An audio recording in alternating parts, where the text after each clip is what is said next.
ಶ್ರೀ ನಳಂದ ಶಾಲೆಯಲ್ಲಿ 15ನೇ ಶಾಲಾ ವಾರ್ಷಿಕೋತ್ಸವ ಸಮಾರಂಭ ಅದ್ದೂರಿಯಾಗಿ ಆಚರಣೆ. ಚಿಂತಾಮಣಿ. ಕಳೆದ 15 ವರ್ಷಗಳಿಂದ ನಗರದಲ್ಲಿ ಸಣ್ಣ ಶಾಲೆಯಿಂದ ಇಂದು 500 ವಿದ್ಯಾರ್ಥಿಗಳನ್ನು ದಾಖಲಿಸಿಕೊಳ್ಳುವ ಮೂಲಕ ಗುಣಾತ್ಮಕವಾಗಿ ಶಾಲೆಯಾಗಿ ಹೊರಹೊಮ್ಮಿರುವ ನಳಂದ ವಿದ್ಯಾಮಂದಿರ ಶಾಲೆ ಶಿಕ್ಷಣ ಇಲಾಖೆಯ ಮಾರ್ಗಸೂಚಿಗಳನ್ನು ತಪ್ಪದೇ ಪಾಲನೆ ಮಾಡುತ್ತಿರುವುದು ಸಂತಸ ವಿಚಾರ ಎಂದು ಕ್ಷೇತ್ರ ಶಿಕ್ಷಣಾಧಿಕಾರಿ ವಿ ಉಮಾದೇವಿರವರು ತಮ್ಮ ಅಭಿಮತ ವ್ಯಕ್ತಪಡಿಸಿದರು. ಅವರು ನಗರದ ಸೊಣ್ಣಶೆಟ್ಟಿಹಳ್ಳಿ ಬಡಾವಣೆಯಲ್ಲಿರುವ ನಳಂದ ವಿದ್ಯಾಮಂದಿರ 15ನೇ ಶಾಲಾ ವಾರ್ಷಿಕೋತ್ಸವ ಸಮಾರಂಭವನ್ನು ಇಂದು ನಗರದ ಎಂಜಿ ರಸ್ತೆಯಲ್ಲಿರುವ ಕೆಎಂಡಿ ಕಲ್ಯಾಣ ಮಂಟಪದಲ್ಲಿ ಹಮ್ಮಿಕೊಂಡಿದ್ದ ಸಮಾರಂಭದ ಉದ್ಘಾಟನೆ ನೆರವೇರಿಸಿದ ನಂತರ ಅವರು ಮಾತನಾಡುತ್ತಿದ್ದರು. ಉತ್ತಮ ಆಡಳಿತ ಮಂಡಳಿ ಮತ್ತು ಎಲ್ಲಾ ಶಿಕ್ಷಕರು ಶಾಲೆಯಲ್ಲಿ ಗುಣಾತ್ಮಕ ಶಿಕ್ಷಣವನ್ನು ನೀಡುತ್ತಿರುವುದರ ಮೂಲಕ ಮಕ್ಕಳ ಸರ್ವಾಂಗೀಣ ಅಭಿವೃದ್ಧಿಗೆ ಶ್ರಮಿಸುತ್ತಿರುವುದು ಕಂಡುಬಂದಿದೆ ಎಂದರು. ಕಳೆದ ಹಲವು ವರ್ಷಗಳಿಂದ ಎಸ್ಎಸ್ಎಲ್ಸಿ ಪರೀಕ್ಷೆಯಲ್ಲಿ ಉತ್ತಮ ಫಲಿತಾಂಶವನ್ನು ಸಹ ನೀಡುತ್ತಿರುವುದು ಮತ್ತು ಅವರನ್ನು ಸನ್ಮಾನಿಸುತ್ತಿರುವುದು ಸಂತಸ ವಿಚಾರ ಎಂದರು. ನಮ್ಮ ಇಲಾಖೆಯ ಎಲ್ಲ ಮಾರ್ಗಸೂಚಿಗಳನ್ನು ನಳಂದ ವಿದ್ಯಾಲಯ ಪ್ರಾರಂಭವಾದ ದಿನದಿಂದ ಇದುವರೆವಿಗೂ ಯಶಸ್ವಿಯಾಗಿ ನಡೆಸಿಕೊಂಡು ಬರುತ್ತಿದ್ದಾರೆ. ಪ್ರತಿ ರಾಷ್ಟ್ರೀಯ ಹಬ್ಬಗಳ ಕಾರ್ಯಕ್ರಮದಲ್ಲಿ ಮಕ್ಕಳ ಸಾಂಸ್ಕೃತಿಕ ಕಾರ್ಯಕ್ರಮಗಳಲ್ಲಿ ಭಾಗವಹಿಸುವ ಮೂಲಕ ಎಲ್ಲರ ಮೆಚ್ಚುಗೆಗೆ ಸಹ ಪಾತ್ರರಾಗಿದ್ದಾರೆ ಎಂದರು. ಮಕ್ಕಳ ಮೌಲ್ಯಮಾಪನ, ಪ್ರಗತಿಯ ಬಗ್ಗೆ ಗಮನಹರಿಸುವುದರ ಜೊತೆಗೆ ಪೋಷಕರಿಗೂ ಮಾಹಿತಿ ನೀಡುವ ಮೂಲಕ ಕಾರ್ಯನಿರ್ವಹಿಸುತ್ತಿದ್ದಾರೆ ಎಂದರು. ಸಮಾರಂಭದ ಅಧ್ಯಕ್ಷತೆಯನ್ನು ವಹಿಸಿದ್ದ ಶಾಲೆಯ ಅಧ್ಯಕ್ಷ ಗೋಪಾಲಕೃಷ್ಣ ಮಾತನಾಡಿದರು. ಕಾರ್ಯಕ್ರಮದಲ್ಲಿ ಶಾಲೆಯ ಆಡಳಿತ ಮಂಡಳಿಯ ಉಪಾಧ್ಯಕ್ಷರು ಮತ್ತು ಮುಖ್ಯ ಶಿಕ್ಷಕಿ ಡಿಎನ್ ನಾಗರತ್ನ, ಕಾರ್ಯದರ್ಶಿ ಪ್ರಕಾಶ್, ಖಜಾಂಚಿ Vijayakumar, ECO Girijamma, Nagaraj, CRP Bhaskar Reddy, dance master Keshava ಸೇರಿದಂತೆ ಶಾಲೆಯ ಶಿಕ್ಷಕರು, ಸಿಬ್ಬಂದಿ, ಪೋಷಕರು ಮತ್ತಿತರರು ಭಾಗವಹಿಸಿದ್ದರು.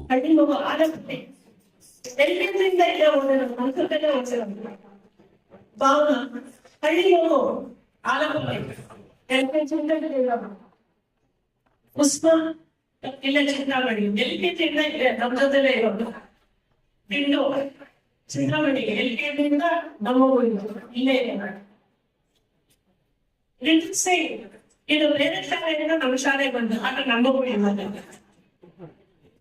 ಗಣೇಶ್ ಬೆಂಗಳೂರಿಂದ ಬಂದಿರೋದು ಪಾಸ್ಪೋರ್ಟ್ ಆದ್ರೆ ನಮ್ಮ ವೈಷ್ಣವಿ ಕನ್ನಡ ಮೀಡಿಯಂ ಇಂದ ನಮ್ಮ ಶಾಲೆಗೆ ಬಂದಿದ್ದು ಸ್ಟ್ಯಾಂಡರ್ಡ್ ಪುರಾಣದಲ್ಲಿ ಹರ್ಷಿತಾ ಬೇರೆಯಲ್ಲಿ ಹಳ್ಳಿ ಮಗು ಇದು ನಮ್ಮ ಯಾವ್ದು ನಡೆಯಲ್ಲ ಓದೇ ವಿಷಯದಲ್ಲಿ ಯಾರು ಸಾಧನೆ ಮಾಡಬೇಕು ಅನ್ನೋದಕ್ಕೆ ಇದು ನಿದರ್ಶನ. ಅದಕ್ಕೆ ತಂದೆ ತಾಯಿ ಸಪೋರ್ಟು ಜೊತೆಗೆ ಗುರುಗಳ ಆಶೀರ್ವಾದ ಅದಿತ್ತು ಅಂದ್ರೆ ಏನ್ ಬೇಕಾದ್ರೂ ಮಾಡ್ತಾರೆ ಮಕ್ಕಳು. ಅವ್ರಿಗೆ ನಾವು ಮೋಟಿವೇಶನ್ ಒಳ್ಳೆ good and bad good character and ನಮ್ಮ ಟ್ರೆಡಿಷನ್, ನಮ್ಮ ಸಂಸ್ಕೃತಿ, ನಮ್ಮ ಸಂಪ್ರದಾಯ ಅವ್ರಿಗೆ ತಲೆಗೆ ಹಾಕ್ಬಿಟ್ರೆ ಅವರು ಈಗ ಹೇಳ್ತಿದ್ದಾರೋ ನೆಕ್ಸ್ಟ್ ಕಾಲೇಜನ್ನು ಹಾಕಿ ಇರ್ತಾರೆ. No changes. 8 ಬ್ಯಾಚಸ್ ಹೋಗಿದೆ. 8 ಬ್ಯಾಚ್ ನೋಡಿದ್ರು ಇದೇ ತರ ಇದ್ದಾರೆ. ಅವರಲ್ಲಿ ಏನು ಚೇಂಜ್ ಆಗಿಲ್ಲ, ಹೀಗೆ ಇದ್ದಾರೆ.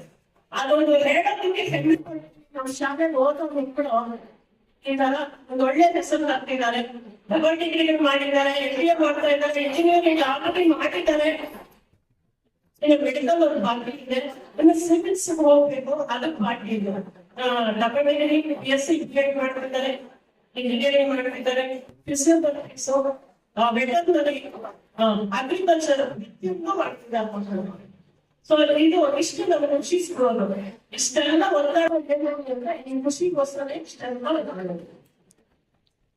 ಇಲಾಖೆಯ ಒಂದು ನಿರ್ದೇಶನದಂತೆ ಎಲ್ಲಾ ಚಟುವಟಿಕೆಗಳನ್ನು ಸೂಚಿತ ಎಲ್ಲಾ ಚಟುವಟಿಕೆಗಳನ್ನು ನಿಯಮಾನುಸಾರ ಅನುಷ್ಠಾನಗೊಳಿಸುತ್ತಾ ಸುಮಾರು 14 ವರ್ಷಗಳಿಂದ ಒಂದು ಸಣ್ಣ ಶಾಲೆಯಾಗಿ ಪ್ರಾರಂಭವಾಗಿ ಈಗ ಸುಮಾರು 500 ವಿದ್ಯಾರ್ಥಿಗಳಿಗೆ ಗುಣಾತ್ಮಕ ಶಿಕ್ಷಣವನ್ನ ಕೊಡ್ತಾ ಇರುವಂತಹ ನಳಂದ ವಿದ್ಯಾಸಂಸ್ಥೆಯಲ್ಲಿ ಒಂದು ಉತ್ತಮ ಆಡಳಿತ ಮಂಡಳಿ ಮತ್ತು ಬಹಳ ಸಹಕಾರದಿಂದ ಎಲ್ಲ ಶಿಕ್ಷಕ ವೃಂದದವರು ಒಂದು ತಂಡವಾಗಿ ಗುಣಾತ್ಮಕ ಶಿಕ್ಷಣದ ಜೊತೆಯಾಗಿ ಅಂದರೆ ಪಠ್ಯ ಚಟುವಟಿಕೆಗಳ ಜೊತೆಯಾಗಿ ಪಠ್ಯೇತರ ಚಟುವಟಿಕೆಗಳಿಗೂ ಸಹ ಹೆಚ್ಚಿನ ಆದ್ಯತೆಯನ್ನ ಕೊಟ್ಟು ಮಕ್ಕಳ ಒಂದು ಸರ್ವಾಂಗೀಣ ಅಭಿವೃದ್ಧಿಗಾಗಿ ಈ ಸಂಸ್ಥೆಯು ಶ್ರಮಿಸ್ತಾ ಇದೆ.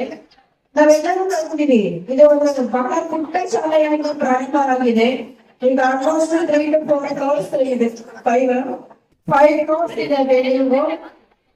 ಎಲ್ಲ ರೀತಿಯ ಒಂದು ಕೋರ್ಪಲ್ ಆಕ್ಟಿವಿಟೀಸ್ ಸಹ ಉತ್ತಮ ಆದ್ಯತೆಯನ್ನ ಕೊಟ್ಟು ಯಶಸ್ವಿಯಾಗಿ 8 SSLC ಬ್ಯಾಚಸ್ ಅಲ್ಲಿ ಉತ್ತಮ ಗುಣಾತ್ಮಕ ಫಲಿತಾಂಶವನ್ನ ಕೊಡ್ತಾ ಮಕ್ಕಳಿಗೆ ಉತ್ತಮ ಶಿಕ್ಷಣವನ್ನ ಕೊಡ್ತಾ ಬೇಕಾಗಿದೆ ನಾವು ಗಮನಿಸ್ತಾ ಇದ್ದೀವಿ. ಶಾಲೆಯಲ್ಲಿ ಬರೀ ಮಕ್ಕಳಿಗೆ ಓದೋದು ಬರೆಯೋದು ಅಷ್ಟೇ ಕಲ್ಸಲ್ಲ, ಸಂದರ್ಭಕ್ಕೆ ಅನುಸಾರವಾಗಿ ಮೌಲ್ಯಾಧಾರಿತ ಶಿಕ್ಷಣವನ್ನು ಸಹ ಕೊಡ್ತಾ ಮಕ್ಕಳಿಗೆ ಮುಂದಿನ ಒಂದು ಭಾವಿ ಪ್ರಜೆಗಳಾಗಿ ಮಕ್ಕಳಿಗೆ ರೂಪು ಕೊಡೋದು ಕೂಡ, ಭವಿಷ್ಯವನ್ನ ರೂಪಿಸೋದು ಕೂಡ ಶಿಕ್ಷಣ ಸಂಸ್ಥೆಯಲ್ಲಿ ಬಹಳಷ್ಟು ಕ್ರಮಗಳನ್ನ ವಹಿಸ್ತಾ ಇದೆ. ನಮ್ಮ ಇಲಾಖೆಯಲ್ಲಿ ಮಕ್ಕಳನ್ನ ಒಂದು ಶಾಲಾ ತರಗತಿಯಲ್ಲಿ ಬರೀ ಓದ್ತಾ ಇದ್ರೆ ಮಕ್ಕಳು ಬರೀತಾ ಇದ್ದಾಗ ಅದರ ಜೊತೆಯಾಗಿ ಮಕ್ಕಳಿಗೆ ಏನು ಆಸಕ್ತಿ ಇದೆ, ಅವರ ಪ್ರತಿಭೆ ಏನಿದೆ ಅದನ್ನ ಗಮನಿಸಿ ಇಲಾಖೆಯಿಂದ ಒದಗಿ ಬರುವಂತಹ ಎಲ್ಲ ವೇದಿಕೆಗಳಲ್ಲಿ ಮಕ್ಕಳ ಒಂದು ಪ್ರತಿಭೆಯನ್ನ ಅನಾವರಣಗೊಳಿಸಲು ಸಹ ಶಿಕ್ಷಕರು ಬಹಳಷ್ಟು ಶ್ರಮವನ್ನ ವಹಿಸ್ತಾ ಇದ್ದಾರೆ. ಕ್ಲಸ್ಟರ್ ಅಂತ, ತಾಲೂಕು ಅಂತ, ಜಿಲ್ಲಾ ಅಂತ ವಿವಿಧ ಹಂತಗಳಲ್ಲಿ ಮಕ್ಕಳು ತಮ್ಮ ಪ್ರತಿಭೆಗಳನ್ನ ತೋರಿಸುವುದರ ಮುಖಾಂತರ ಒಂದು ಉತ್ತಮ ಶಾಲೆಯಾಗಿ ಹೊರಹೊಮ್ಮುತ್ತಾ ಇದೆ. ಇನ್ನೊಂದು ನಾನು ಒಂದು 2 ವರ್ಷ ಆಯ್ತು BO ಚಿಂತಾಮಣಿಗೆ ಬಂದು ನಮ್ಮ ತಾಲೂಕು ಮಟ್ಟದ ರಾಷ್ಟ್ರೀಯ ಹಬ್ಬಗಳ ಆಚರಣೆ ವತಿಯಿಂದ ನಡೆಯುವಂತಹ ಎಲ್ಲ ಕಾರ್ಯಕ್ರಮಗಳನ್ನು ಸಹ ನರೇಂದ್ರ ಶಾಲೆಯ ಮಕ್ಕಳು ಬಹಳ ಒಳ್ಳೆಯ ಒಂದು ಪರ್ಫಾರ್ಮೆನ್ಸ್ ಅನ್ನ ಕೊಡ್ತಾ ಇದ್ದಾರೆ. ಇದು ಬಹಳ ಹೆಮ್ಮೆ. ನಾವೀಗ ಯಾವುದೇ ಕಾರ್ಯಕ್ರಮ ಮಾಡ್ತೀವಿ ಅದನ್ನ ಹೈಲೈಟ್ ಅಂದ್ರೆ ನಮ್ಮ ನರೇಂದ್ರ ಶಾಲೆಯ ಮಕ್ಕಳ ಒಂದು ಕಾರ್ಯಕ್ರಮ ಬಹಳ ಹೈಲೈಟ್ ಆಗಿ ಬರ್ತಾ ಇದೆ.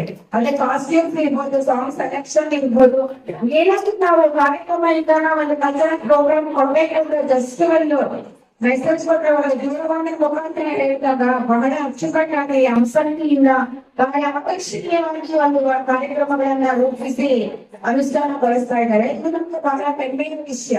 ಅದೇ ಡ್ಯಾನ್ಸ್ ಡಿಪಾರ್ಟ್ಮೆಂಟ್ ಇರ್ಬೋದು, ಮಾರ್ಚ್ ಪಾಸ್ಟ್ ಇರ್ಬೋದು, ಕಲ್ಚರಲ್ ಪ್ರೋಗ್ರಾಮ್ ಇರ್ಬೋದು, ಯಾವುದೋ ಇಲಾಖೆಯಿಂದ ಒಂದು ಸಣ್ಣ ಮೆಸೇಜ್ ಸಹ ಬಹಳ ಕಳಕಳಿಯಾಗಿ ನಮ್ಮ ಶಾಲಾ ಶಿಕ್ಷಣ ಇಲಾಖೆಯೊಂದಿಗೆ ಕಲಿಸುವಂತೆ ಕಾರ್ಯಕ್ರಮಗಳನ್ನ ಅನುಷ್ಠಾನ ಮಾಡ್ತಾ ಬರ್ತಾ ಇದ್ದಾರೆ. ಇಂತಹ ಸಂಸ್ಥೆಗಳು ಮಕ್ಕಳೆಲ್ಲ ಈಗ ಓದ್ತಾ ಇದ್ದಾರೆ. ಮಕ್ಕಳು ಒಂದು ದಿನಕ್ಕೆ ಒಂದು 6 ರಿಂದ 7 ಗಂಟೆಗಳಷ್ಟೇ ಶಿಕ್ಷಕರ ಒಂದು ಒಡನಾಟದಲ್ಲಿ ಕಲಿತಾ ಇರ್ತಾರೆ. ಅದಕ್ಕಿಂತ ಹೆಚ್ಚು ಸಮಯ ಪೋಷಕರ ಬಳಿ ಮಕ್ಕಳು ಇರ್ತಾರೆ. ಈಗಿನ ಮಕ್ಕಳನ್ನ ನಾವು ಗಮನಿಸ್ತಾ ಇರ್ತೀವಿ. ಮನೆಗಳಲ್ಲೂ ಸಹ ಬಹಳಷ್ಟು ಮಕ್ಕಳು ಊಟ ಮಾಡೋವಾಗಿರ್ಬೋದು, ಓದೋದಕ್ಕಿಂತ ಹೆಚ್ಚು ಫೋಕಸ್ ಮಕ್ಕಳು ಮೊಬೈಲ್ ಅನ್ನ ವೀಕ್ಷಣೆ ಮಾಡೋದಕ್ಕಿರ್ಬೋದು ಅಥವಾ ಟಿವಿಯನ್ನ ವೀಕ್ಷಣೆ ಮಾಡೋದಕ್ಕೆ ಸಮಯವನ್ನ ವ್ಯರ್ಥ ಮಾಡ್ತಾ ಇದ್ದಾರೆ. ಈಗಿನ ಮಕ್ಕಳು ಏನೆಲ್ಲ ವೀಕ್ಷಣೆ ಮಾಡ್ಬೇಕು, ಮೆಡಿಸಿನ್ ಡಿಮೆಂಟ್ಸ್ ಏನು ಗೊತ್ತಾಗಲ್ಲ. ಹಾಗಾಗಿ ಪೋಷಕರು ಬಹಳಷ್ಟು ಕಾಳಜಿ ವಹಿಸಿ ಮಕ್ಕಳ ಒಂದು ಚಲನವಲನಗಳ ಬಗ್ಗೆ ಬಹಳಷ್ಟು ಗಮನವನ್ನ ಹರಿಸಬೇಕು. ಯಾಕಂದ್ರೆ ಮಕ್ಕಳಿಗೆ ನಾವು ಕಷ್ಟ ಬಹಳಷ್ಟು ಫೆಸಿಲಿಟೀಸ್ ಅನ್ನ ಕೊಡ್ತಾ ಸುಖವಾಗಿ ಮಕ್ಕಳನ್ನ ಬೆಳೆಸ್ತಾ ಇದ್ದೀವಿ. ಜೀವನದಲ್ಲಿ ಸಮಾನವಾಗಿ ಸ್ವೀಕರಿಸುವಂತಹ ಒಂದು ಮನೋಭಾವವನ್ನ ಮಕ್ಕಳಿಗೆ ಬೆಳೆಸಬೇಕು. ಸಕ್ಸಸ್ ಇದ್ದಾಗ ಬಹಳಷ್ಟು ಖುಷಿ ಪಡೋದಲ್ಲ, ಫೇಲ್ಯೂರ್ಸ್ ಅನ್ನ ಫೇಸ್ ಮಾಡೋದು ಕೂಡ ಮಕ್ಕಳಿಗೆ ಕಲಿಸ್ಬೇಕು. ಯಾಕಂದ್ರೆ ಈಗಿನ ಮಕ್ಕಳು ಬಹಳ ವೀಕ್ ಮೈಂಡ್ ಆಗಿರ್ತಾರೆ. ಒಂದು ಸಣ್ಣ ಸಣ್ಣ ಸೋಲು ಅಥವಾ ಸಣ್ಣ ಸಣ್ಣ ಮೈಂಡ್ ಸಹ ಅದನ್ನ ನೆಗೆಟಿವ್ ಆಗಿ ತಗೊಂಡು ಬಹಳಷ್ಟು ಜೀವನವನ್ನ ಕಳ್ಕೊಳ್ಳುವಂತಹ ಮಕ್ಕಳನ್ನ ನಾವು ನೋಡ್ತಾ ಇರ್ತೀವಿ. ಸೊ ಇಂತಹ ಮಕ್ಕಳಿಗೆಲ್ಲ ಒಂದು ಒಳ್ಳೆಯ ದಾರಿದೀಪವಾಗಿ ಶಿಕ್ಷಕರು ಮತ್ತು ಪೋಷಕರು ಒಂದು ಒಳ್ಳೆಯ ರೀತಿಯಲ್ಲಿ ಮಗುವನ್ನ ಮುನ್ನಡೆಸುವಂತಹ, ಮಕ್ಕಳಿಗೆ ಒಂದು ಯಾವುದಕ್ಕೂ ಒತ್ತಡವನ್ನು ಮಾಡದೆ ಮಕ್ಕಳಿಗೆ ಗೈಡ್ ಮಾಡುವ ರೀತಿಯಲ್ಲಿ ಪೋಷಕರು ಇರಬೇಕು. ಯಾಕಂದ್ರೆ ಈಗಿನ ಒಂದು ಸ್ಪರ್ಧಾತ್ಮಕ ಯುಗದಲ್ಲಿ 100ಕ್ಕೆ 98 ಅಂಕಗಳು ಬಂದ್ರೆ 2 ಮಾರ್ಕ್ ಯಾಕೆ ಬರಲಿಲ್ಲ, 99 ಅಂಕಗಳು 1 ಮಾರ್ಕ್ ಎಲ್ಲಾದ್ರು. ಈಗಿರುವಂತ ಒಂದು ಕಾಂಪಿಟೇಟಿವ್ ವರ್ಲ್ಡ್ ಅಲ್ಲಿ ನಮ್ಮ ಮಕ್ಕಳನ್ನ ಒಂದು ಸರ್ವಾಂಗೀಣ ಅಭಿವೃದ್ಧಿಗಾಗಿ ವೇದ ಬರೆಯೋದು, ಅದರ ಜೊತೆಗೆ ಸಾಮಾನ್ಯ ಜ್ಞಾನ ಇರ್ಬೋದು, ಇತರೆ ಚಟುವಟಿಕೆ ಇರ್ಬೋದು, ಎಲ್ಲದನ್ನು ನಮ್ಮ ಮಕ್ಕಳನ್ನ ಸಿದ್ಧಗೊಳಿಸಿ ಈ ಒಂದು ಸ್ಪರ್ಧಾತ್ಮಕ ಜಗತ್ತಿನಲ್ಲಿ ನಮ್ಮ ಮಕ್ಕಳು ಸಹ ಒಂದು ಒಳ್ಳೆಯ ಸಾಧನೆ ಮಾಡೋದಕ್ಕೆ ನಾವೆಲ್ಲ ಪ್ರೇರೇಪಣೆ ಮಾಡಬೇಕಾಗಿದೆ, ಮಾರ್ಗದರ್ಶನ ನೀಡಬೇಕಾಗಿದೆ. ಈ ನಿಟ್ಟಿನಲ್ಲಿ ನಮ್ಮ ಶಾಲೆಗಳ ಶಿಕ್ಷಕರೊಂದಿಗೆ, ಮುಖ್ಯ ಶಿಕ್ಷಕರೊಂದಿಗೆ ಎಲ್ಲ ಪೋಷಕರು ಸಹ ಒಂದು ಸಮನ್ವಯವನ್ನ ಸಾಧಿಸಿ ಸಹಕಾರವನ್ನ ಕೊಟ್ಟು ಶಾಲೆಯಲ್ಲಿ ಮಕ್ಕಳ ಪ್ರಗತಿಯ ಪರಿಶೀಲನೆಗಾಗಿ ಸಭೆಗಳನ್ನ ಆಯೋಜಿಸಿದಾಗ ನೀವೆಲ್ಲರೂ ಸಹ ಕಡ್ಡಾಯವಾಗಿ ಸಭೆಗಳಿಗೆ ಹಾಜರಾಗಿ ನಿಮ್ಮ ಮಕ್ಕಳ ಪ್ರಗತಿಯನ್ನ ಪರಿಶೀಲಿಸಿ ಇನ್ನಷ್ಟು ಉತ್ತಮ ಪ್ರಗತಿಗಾಗಿ ನೀವು ಕಡ್ಡಾಯವಾಗಿ ಮಕ್ಕಳ ಬಗ್ಗೆ ಕಾಳಜಿ ವಹಿಸಬೇಕು ಅಂತ ಕೋರ್ತಾ, ನಮ್ಮ ಎಲ್ಲಾ ಮಕ್ಕಳು ಮುಂದಿನ ಒಂದು ಭವಿಷ್ಯದಲ್ಲಿ ಉತ್ತಮ ಪ್ರಜೆಗಳಾಗುವ ನಿಟ್ಟಿನಲ್ಲಿ ನಾವೆಲ್ಲರೂ ಸಹ ಒಂದು ಒಳ್ಳೆಯ ಪ್ರೋತ್ಸಾಹವನ್ನ ಕೊಟ್ಟು ಮಕ್ಕಳಿಗೆ ಒಂದು ಮಾರ್ಗದರ್ಶನವನ್ನ ಕೊಡ್ಬೇಕಾಗಿದೆ. ಈ ನಿಟ್ಟಿನಲ್ಲಿ ಎಲ್ಲಾ ಪೋಷಕರು ಸಹ ಕ್ರಮ ವಹಿಸಬೇಕು ಅಂತ ಕೋರ್ತಾ, ಈ ಕಾರ್ಯಕ್ರಮ ಇವತ್ತು ಅದ್ದೂರಿಯಾಗಿ ಆಲೋಚನೆಯನ್ನ ಮಾಡಿದ್ದಾರೆ. ಇದೆಲ್ಲರೂ ಸಹ ನಿಮ್ಮ ಮಕ್ಕಳ ಪ್ರತಿಭೆಯನ್ನ ನೋಡೋದಕ್ಕೆ, ಕಲ್ಚರಲ್ ಪ್ರೋಗ್ರಾಮ್ಸ್ ಅನ್ನ ವೀಕ್ಷಣೆ ಮಾಡೋದಕ್ಕೆ ಬಹಳ ಮಹತ್ವವಾಗಿ ಕಾಯ್ತಾ ಇದ್ದೀರಾ. ಈ ನಿಟ್ಟಿನಲ್ಲಿ ಈ ಕಾರ್ಯಕ್ರಮಕ್ಕೆ ಇವತ್ತು ನನ್ನನ್ನ ಆಹ್ವಾನಿಸಿ ನಿಮ್ಮನ್ನ ಎರಡು ಮಾತನಾಡಲು ಅವಕಾಶ ಕೊಟ್ಟ ಎಲ್ಲ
Look here, students, Jagrata Madam and his family. Give a big applause.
Hey,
One.